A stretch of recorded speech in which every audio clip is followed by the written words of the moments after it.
सती माँ धनवान है और पार्वती मैया गुणवान है।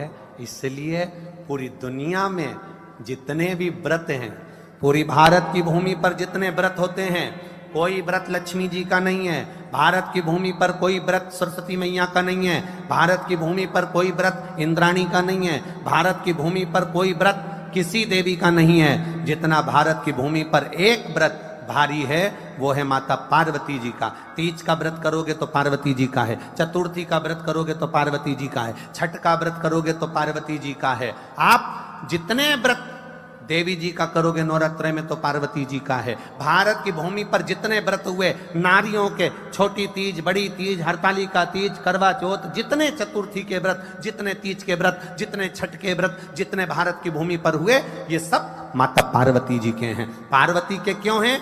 क्योंकि धनवान और गुणवान में अंतर है।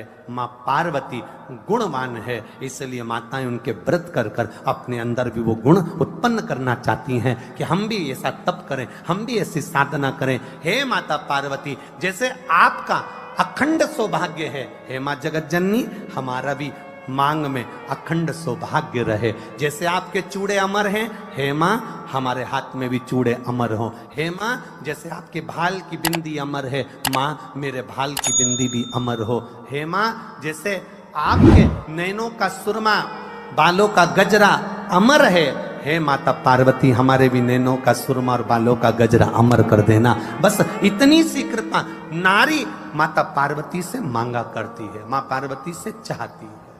सूचक वस्तुओं का जो दान करता है वो जीवन में कभी विधवा नहीं होता। महाराज वो 8 वस्तुएं बताई हैं। पहला कुमकुम, दूसरा पुष्प, चाहे लाल हो, चाहे सफेद हो, चाहे पीला हो, पुष्प कोई भी हो। तीसरे नंबर पर है चंदन, चौथे नंबर पर है तांबुल, 5वें नंबर पर है काजल, छठे नंबर पर है ईख, क्या बोलते हैं यहां पर ईख को, क्या बोलते हैं, गन्ना, ईख। 7वें नंबर पर है लौंग, खाने वाली जो लौंग होती है, लौंग। और 7वें नंबर पर है, 8वें नंबर पर है जीरा।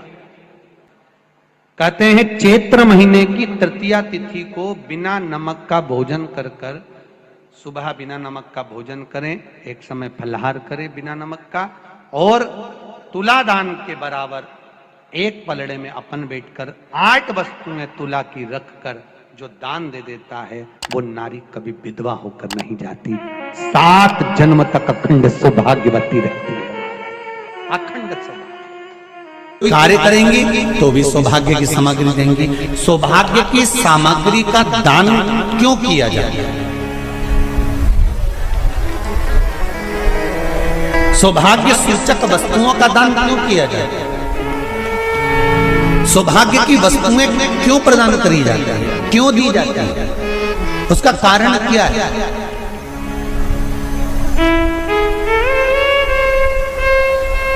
क्यों देते हैं? महाराज भारत की भूमि की सौभाग्यवती माताओं का एक मन की अभिलाषा रहती है, भारत की भूमि की माताओं की एक अभिलाषा रहती है कि जब उसके प्राण छूटे तो अखंड सौभाग्य धारण करके पति के कंधे पर और पुत्र के कंधे पर शमशान पर।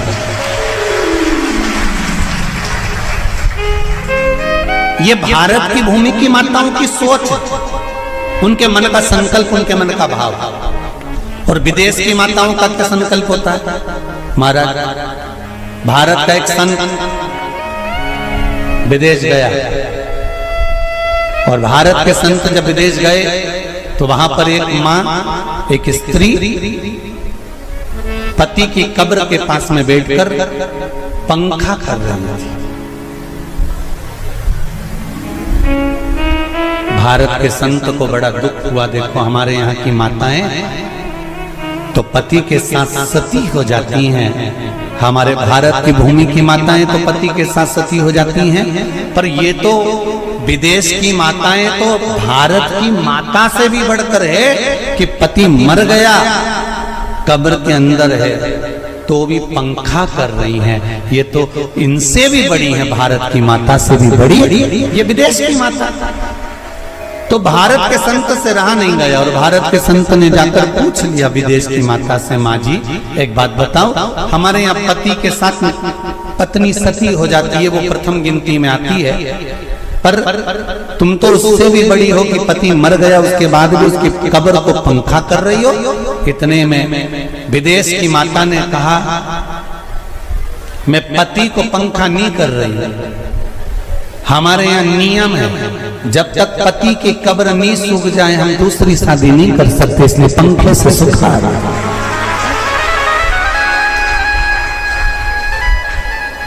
इसलिए पंखे से सुखा रही है। मेरे भारत की माताओं में और विदेश की माताओं में अंतर है सर।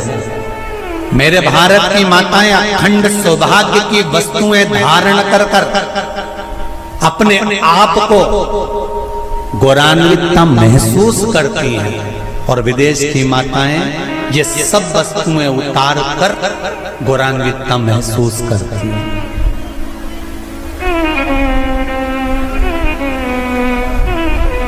क्यों देते हैं चूड़ी का दान, क्यों देते हैं बिंदी का दान, क्यों देते हैं अखंड सौभाग्य का दान?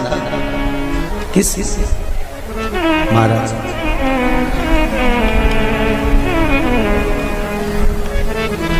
मेरे हाथों में भर भर के चूड़ी रहे, मेरे हाथों में भर भर के चूड़ी, और मैया कोई कामना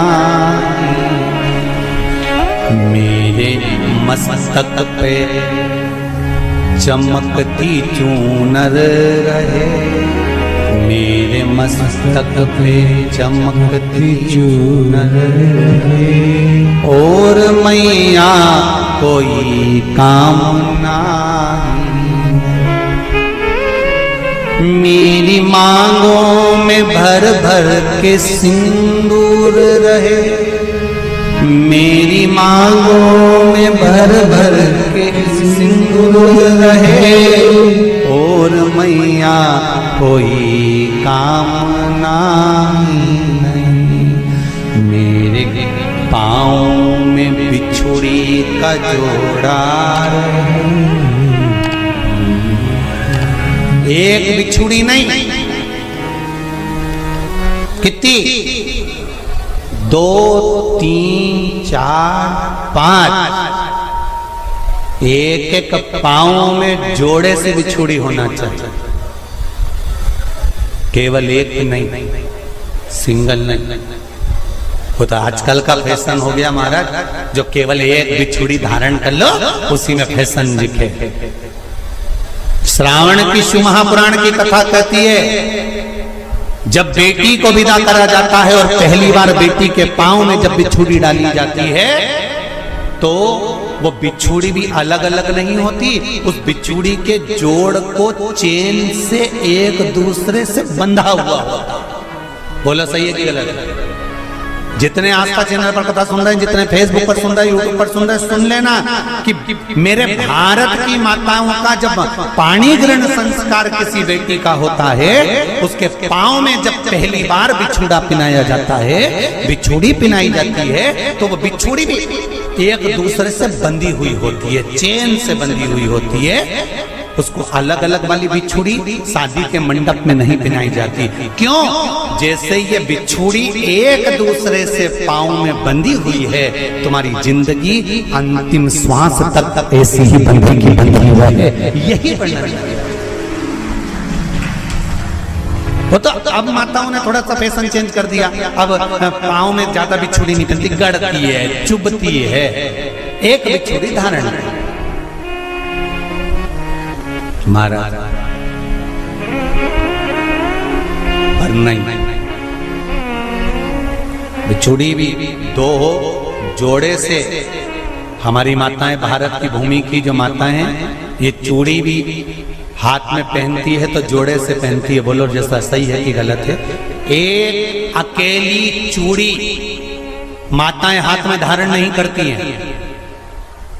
अगर भारत की भूमि की संस्कारित माताएं हैं और भारत की भूमि की सभ्यता और संस्कृति को जानती है तो अकेली चूड़ी नहीं, जोड़े की चूड़ी पहनेगी, 2 चूड़ा डालेगी, 4 डालेगी, 12 डालेगी, पर सिंगल नहीं, अकेले। और सरल भाषा में समझ लो, हमारे यहां ठेले पर लेने जाओ तो जो केले अपन खाते हैं वो भी सिंगल नहीं देते, उसको भी जोड़े से दिया जाता है। 2 दूं की, 12 दूं की, आधी दर्जन दूं की 1 दर्जन। अब अंदाजा लगाइए, हमारे यहां देने का भी एक भाव है। श्रावण के महीने की शिव महापुराण की कथा, जिसका नाम है श्रावण शिव महापुराण की कथा, ये कहती है कि पार्वती जी ने और गंगा जी ने ये चतुर्मास में जितना सौभाग्य का दान दिया है, उनके बराबर दुनिया का कोई व्यक्ति इतना सौभाग्य का दान नहीं दे सकता जो माता गंगा और पार्वती दोनों दान दे रहे हैं।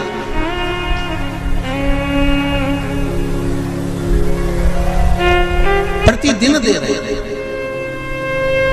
और अब तो फैशन आ गया, तुम लोगों जो सौभाग्य का दान देते हो प्लास्टिक की डलिया में देते हो, पर एक एक पुराण को उठा कर देख लेना, एक एक उद्यापन को उठा कर देख लेना। जितनी तुम कथा तुम्हारे घर में छोटी छोटी कथाओं की पोथियां पढ़ी हो, उनको उठा कर देख लेना। उसमें नहीं लिखा कि प्लास्टिक की डलिया में सौभाग्य की वस्तु का दान दिया जाता है। उसमें लिखा है बांस की पिटारी में, बांस की डलिया में सौभाग्य की वस्तुओं का दान दिया गया।